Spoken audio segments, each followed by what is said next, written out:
Assalamualaikum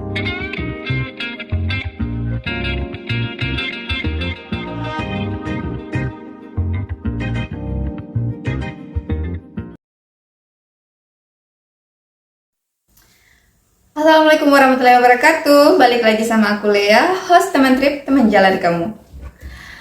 Well guys, teman trip kali ini kita masih di storytelling tentang salah satu spot horor yang ada di Kabupaten Bantaeng, Sulawesi Selatan.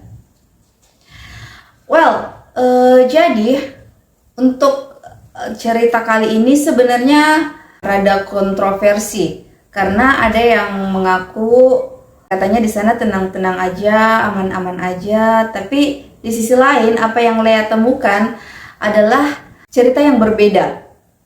Jadi cerita tentang lokasi yang bakal kita bahas nanti sebelumnya sudah pernah Lea tampilkan dalam bentuk artikel feature dan terbit di salah satu media yaitu tagar.id beberapa tahun lalu ya.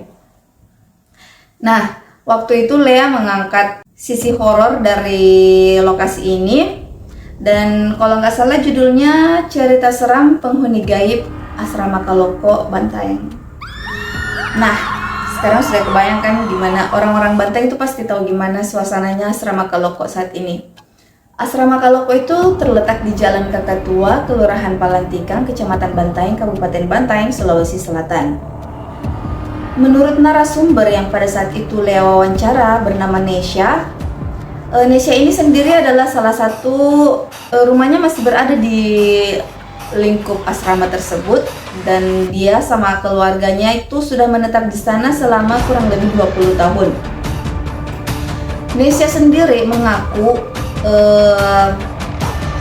sudah beberapa kali entah menyaksikan, merasakan, bahkan gangguan-gangguan yang diterimanya itu terjadi tidak hanya pada saat dia sendiri, bahkan pada saat dia lagi ada temen, lagi sama adik, tante atau teman-temannya, dia sudah pernah mengalami gangguan-gangguan dari makhluk gaib yang katanya menunggu di sana. Nah, menurut narasumber nih, sepanjang tahun 2006-2007 penduduk asrama Kaloko di sana masih sangat ramai, masih memadati asrama tersebut. Tapi pada tahun sekitar 2010 satu persatu penghuni asrama Kaloko mulai meninggalkan dan berpindah di tempat lain.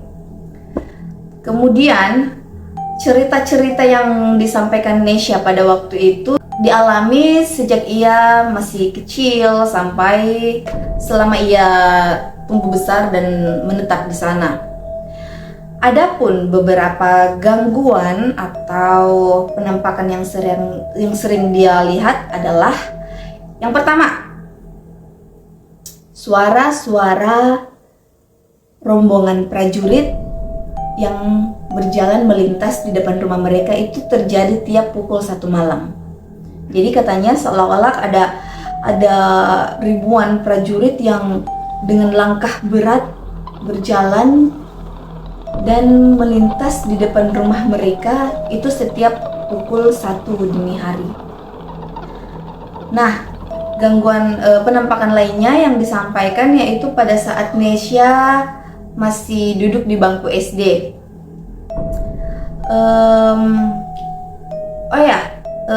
Di sini aku gambarkan dulu ya bagaimana bentuk dari bangunan di asrama Kaloko itu. Asrama yang dikenal dengan asrama tentara ini guys, bentuknya menyerupai tabung silinder ya. Jadi separuh dari tabung itu, jadi atapnya kayak gimana ya, pokoknya kayak bentuknya kayak tabung aja, terus ada pintu dan gimana ya, asrama-asrama yang zaman dulu yang konon itu adalah pernah menjadi sarangnya tentara zaman Belanda Jepang, pokoknya tentara zaman penjajahan gitulah di Kabupaten Bantaeng ini. Nah, lanjut di cerita Nesya nih, pada saat dia masih SD, dia punya adik namanya Andi. Nah, suatu hari mereka berdua ditugaskan oleh bapaknya yang seorang tentara juga untuk menunggui menjaga gudang bawang merah, di mana gudang tersebut adalah salah satu bangunan di asrama Kaloko yang tidak berpenghuni dan terkenal angker. Nah, bangunan tersebut dijadikan gudang bawang merah oleh bapaknya Nesya ini. Kemudian pada satu malam mereka, Nesya dan adiknya disuruh untuk duduk di sana menunggui karena bapaknya lagi ada keperluan. Terus mereka berdua tinggal nih di sana. Mereka berdua duduk di depan pintu. Beberapa menit, 10 menit pertama kata Nesya tidak ada gangguan yang berarti. Dia masih berusaha untuk positive thinking, tidak akan terjadi apa-apa pada saat mereka berdua, si anak kecil ini duduk di sana sambil menenangkan diri, berusaha untuk fokus, menjalankan amanah dari bapaknya, berzikir dalam hati untuk menenangkan pikiran dan segala doa-doa dipanjatkan untuk melindungi mereka. Namun tiba-tiba lampu di ruangan tersebut kedap-kedip dengan sendirinya. Nesya dan adiknya tiba-tiba bertukar tatapan tanpa ada suara. Jadi kayak saling tatap aja, terus tanpa aba-aba keduanya langsung berlari karena mendengar suara tembok yang ditinju oleh seseorang yang padahal waktu itu ruangannya kosong, hanya ada mereka berdua di sana. Kejadian lainnya waktu Nesya bareng teman-temannya, ada juga tante atau sepupu. Kalau nggak salah waktu itu Nesya cerita mereka jalan bertujuh menuju satu tempat, dan untuk mencapai tempat itu dalam waktu dekat, dalam waktu singkat, mereka memutuskan untuk mengambil jalan pintas tapi harus melewati asrama ini. Nah, karena dipikir mereka kan ramai-ramai nih, nggak bakalan lah ada gangguan, apalagi baru jam 7 malam kan. Pas di tengah asrama, di perjalanan itu, salah satu dari mereka nyeletuk kayak gini, "Oh, di sini sudah kosong ya?" Kayak gitu. Nah, tepat setelah kalimat itu diucapkan, sebuah suara mengagetkan mereka. Hal itu seketika membuat rombongan tersebut berlarian ketakutan. Suara itu katanya menyerupai belasan papan kayu yang dihempaskan dengan keras dan dengan sengaja oleh seseorang. Padahal kan di sana tidak ada siapa-siapa selain 7 orang ini. Jadi itu kayak menegangkan dan gimana ya, apalagi mereka sudah tahu bahwa di sini ada urban legend gitu. Belum lagi nih penampakan-penampakan lain, apalagi di rumahnya Nesya sendiri. Dia cerita kalau yang paling sering ada penampakan itu di toiletnya ya, kamar kakus. Ada penampakan kaki lah di dekat bak mandi. Terus ibunya pernah melihat satu pohon pisang yang bergoyang sendiri, padahal beberapa pohon pisang lainnya diam-diam aja, bahkan saat itu nggak ada angin, nggak ada apapun. Terus ada juga penampakan semacam kuntilanak merah, yang ini katanya yang paling sering menampakkan diri di sana.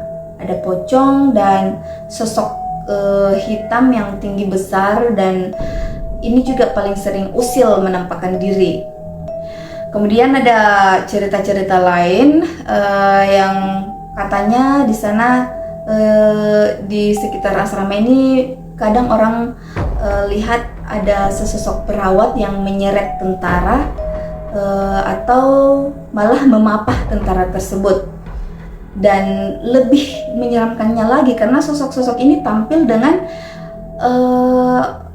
aura yang menakutkan dan sosok-sosok yang menyeramkan, karena ada yang wajahnya hancur, penuh darah, nanah dan sebagainya guys. Jadi gimana ya, memang yang namanya urban legend itu udah pasti sering banget deh ada hal-hal yang mengerikan, entah apa yang terjadi di masa lalu ya. Nah, itu tadi cerita dari versi Nesya ya.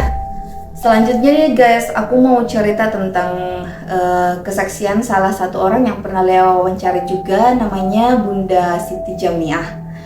Nah, Bunda ini seorang kalau nggak salah marketing dari salah satu perusahaan. Terus beliau pernah melintas di asrama Kaloko tepat pada saat jelang malam, habis maghrib lah kira-kira. Waktu itu Bunda Jamiah ini naik motor sendiri lewat di situ. Pas di tengah, ini kan asrama kosong nih, kiri kanan kosong, yang banyak pohon pisang, banyak kayak gimana ya, pohon-pohon apa sih namanya, pohon-pohon yang kayak ilalang gitu kiri kanan.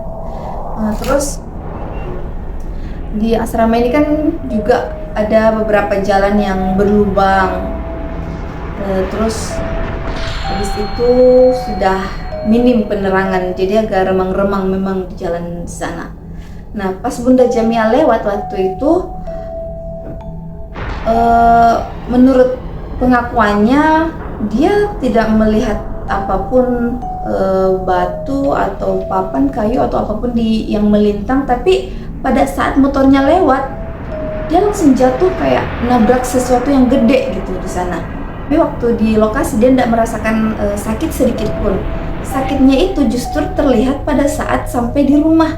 Waktu beliau tiba di rumah, dilihat kakinya tuh langsung memar kayak yang udah nabrak sesuatu yang keras banget. Jadi kayak ini kok ada apa ya, jatuh di tempat yang seram kayak gini kali ya. Terus habis itu selain kejadian waktu jatuh itu, Bunda juga pernah melintas di situ lagi dan melihat penampakan siluet kayak seseorang yang diseret. Jadi ceritanya mirip-mirip sama kejadian yang disampaikan orang-orang bahwa ada penampakan yang dimana ada perawat yang menyeret tentara atau perawat yang memapah tentara, kurang lebih kayak gitu kali ya yang dilihat sama Bunda Jamiah ini. Jadi ini tuh kayak orang mau percaya atau tidak itu it depends on us ya gitu. Tapi apa yang Lea sampaikan adalah kesaksian dari beberapa orang itu, beberapa orang yang sempat Lea wawancara. Nah, selain itu ada kesaksiannya aku sendiri. Ini terkait dengan pembuatan video storytelling kali ini ya guys. Sebenarnya cerita tentang asrama Kaloko ini tuh udah tayang sejak 2 minggu lalu. Jadi aku sama tim waktu itu udah berkunjung ke lokasi. Rencananya kan kita mau buat recording itu on the spot. Jadi kita mau siaran langsung di sana. Nah, tapi aku lupa kalau waktu itu aku berkunjung ke sana itu dalam kondisi yang kotor, you know lah, girls time, waktunya perempuan, woman period. Aku lagi datang bulan waktu itu dan aku lupa. Terus kita di sana siaran juga udah sore hari, udah mau masuk maghrib juga. Tapi baru aja kita take beberapa menit, aku udah mencium aroma yang amis banget, gimana ya, pokoknya aku merinding. Terus ada aroma yang amis kayak ada bau bangkai atau darah atau apa gitu. Pokoknya itu yang bikin pikiran aku ke distract banget. Kita jadi cancel rekamannya waktu itu, sampai saat ini nggak jadi-jadi. Makanya kita buat storytelling aja. Oke, ini aku mau kasih lihat cuplikan video yang sempat terekam waktu itu ya. Check this out. Saat ini saya berada di area asrama Kaloko, salah satu lokasi yang lumayan terkenal dengan kisah-kisah misteri yang cukup banyak disaksikan oleh beberapa orang yang pernah menghuni asrama ini. Dan jujur ya, saat ini saya berdiri agak merinding juga, samar-samar tercium bau amis. Tapi ya, kita lanjut saja kontennya. Ikut terus. Well guys, itu dia potongan video yang sempat kita take beberapa waktu lalu, tapi nggak jadi, cancel karena ada insiden-insiden yang di luar perkiraan. So guys, stay tune di channel Teman Trip. Nantikan cerita-cerita kita di edisi berikutnya. Untuk teman-teman yang punya cerita-cerita, kisah-kisah urban legend yang mau diangkat ceritanya, atau mungkin punya referensi tempat trip yang seru, yang eye-catching atau keren, terbaru, dan kawan-kawannya, boleh tinggalkan jejak di kolom komentar ya, biar kita ada banyak referensi untuk next konten. Jangan lupa subscribe, like, dan share konten Teman Trip, teman jalan kamu. Sekian, Assalamualaikum warahmatullahi wabarakatuh.